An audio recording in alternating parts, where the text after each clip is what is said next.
iman. Iman ini disebut dengan istilah ilmu hakikat. Islam ini disebut dengan istilah ilmu syariat.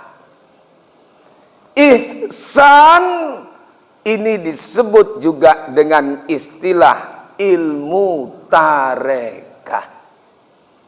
Jadi kalau begitu, kajian syariat, kajian tarekat, kajian hakikat, bahkan sampai makrifat, rupanya sudah ada sebenarnya di zaman Rasulullah Sallallahu Alaihi Wasallam. Dan ajaran inilah rukun agama. Iman, Islam, ihsan. Dan ini juga disebut sebagai pokok ajaran Ahlus Sunnah wal Jamaah. Kenapa kita berpegang kepada paham Ahlus Sunnah wal Jamaah? Karena paham ini, kata Rasul, akhir zaman akan terpecah pemahaman umat Islam itu menjadi 73 golongan. Mana hadisnya? Rawinya diriwayatkan oleh Tabrani, dan hadis ini dikutip oleh ulama terkenal kita dalam kitab Al-Milal wan Nihal pada juz 1 halaman 11. Pengarang kitabnya adalah ulama besar kita Asy-Syarastani. Apa bunyi hadis itu? Walladzi nafsi Muhammadin biyadihi la taftariqu ummati ala salasina wa sab'ina firqah fawahidatun fil jannah wasintanin wasab'una finnar. Qila man hum ya Rasulullah? Qala ahlus sunnah wal jamaah. Kata Rasul, demi Allah yang jiwaku berada di tangannya, sesungguhnya umatku nanti akan terpecah menjadi 73 golongan. Yang 72 masuk neraka, yang 1 masuk surga. Sahabat bertanya, qila man hum ya Rasulullah? Siapa yang 1 ini ya Rasul? Yang ditanya yang masuk surga, yang masuk neraka ngapain ditanya, kan gitu. Nabi menjawab, qala ahlus sunnah wal jamaah. Itulah yang berpahamkan, yang berhaluan, yang disebut dengan paham Ahlus Sunnah wal Jamaah. Dan ketika ditanya hari ini siapa Ahlus Sunnah wal Jamaah, semua ngomong saya Ahlus Sunnah wal Jamaah. Dan saya berdoa karena semua ngaku, semoga yang ngaku semuanya masuk surga. Yang 72 siapa itu?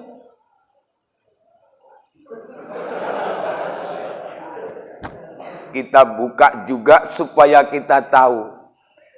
Ulama yang bernama Kiai Haji Sirajuddin Abbas, pengarang kitab I'tiqad Ahlus Sunnah wal Jamaah. Kitabnya itu diterbitkan oleh Pustaka Tarbiyah Jakarta pada halaman 24. Siapa yang 72? 1, kelompok Syiah. Kelompok Syiah ini yang dalam kajian bab perkawinan, nikah mut'ah boleh, kawin kontrak boleh. Nah, kalau ini aku setuju agak. Tapi kalau urusan kajian yang lain agak kurang sepakat. Nah, kalau ini sepakat saya gitu. Kelompok Syiah terpecah jadi 22 golongan.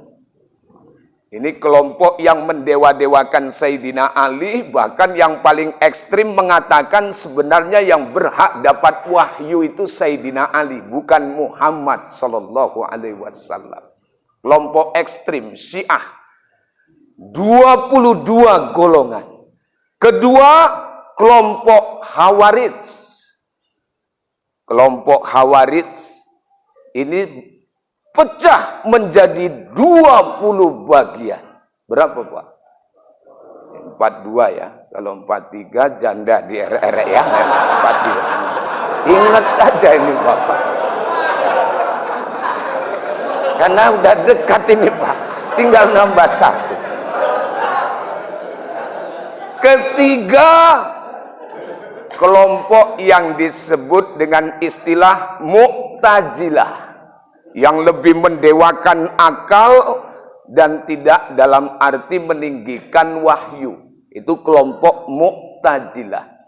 Orang yang dosanya sama pahalanya imbang, dia masuk dalam satu tempat, ke surga tidak, ke neraka tidak, tapi tempatnya adalah manjilatu baina manjilataini. Di antara dua tempat, surga enggak, neraka enggak. Inilah sekarang masih ada pemborongnya yang membangun tempat itu di sana. Itu pemahaman orang itu. Mu'tazilah. Mu'tazilah ini pecah menjadi 20. Berarti berapa, Pak? 62. Paham berikutnya Murji'ah. Paham Murji'ah ini pecah menjadi 5 kelompok. Berapa semuanya? 67. Masuk paham Najariyah, pecah juga, cuma menjadi 3 kelompok. 70. Baru masuk paham Jabariyah. Paham Jabariyah ini hidup seperti wayang. Dia hanya digerakkan oleh dalang. Kemana tergantung. Kalau ditanya semua ketakdir Allah. Ini paham Jabariyah. Kenapa Bapak main judi? Allah yang menakdirkan saya main judi. Ini paham Jabariyah. Itu cuma 1 kelompok itu Pak. Baru ditambah berapa tadi Pak? 71. Ditambah kelompok Musabbihah. Musabbihah ini menyamakan kedudukan antara makhluk dengan Allah. Jadi kalau ada bacaan misalnya kalimat summastawa alal ars, Allah duduk di atas kursi. Dia gambarkan duduknya seperti kita. Karena saya pernah waktu ngaji tauhid orang nanya begini, saya jelaskan apa yang dimaksud Allah duduk di atas kursi. Maksudnya kekuasaan Allah meliputi sampai ke aras kursi sana. Kekuasaannya. Bukan jasadnya yang duduk. Kalau jasadnya yang duduk, berarti Allah itu benda. Jirim dalam bahasa Arab. Kalau setiap benda pasti membutuhkan tempat. Allah bukan benda. Makanya ketika saya jelaskan ini, dia jawab, kalau guru saya bilang Allah duduk, ya duduk di kursi itu Pak. Duduk seperti apa? Ya seperti kita. Allah sama kursi duluan mana? Saya bilang. Ya duluan Allah. Jadi sebelum ada kursi, Allah duduk di mana? Aku bilang, pala. Terakhir bingung dia, duduk di mana ya Pak? Baru ku jawab, duduk di kepalamu itu pala. Aku nengok. Inilah kadang-kadang. Hati-hati memahamkan tentang konsep tauhid ini. Ini ya Pak, di berapa jadi jumlahnya Pak?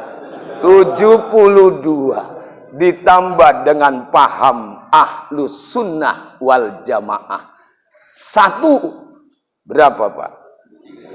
Pas ya angkanya. 73. Inilah yang digambarkan Rasul. Walaupun sekarang ini banyak juga paham-paham yang agak lari dari jalur.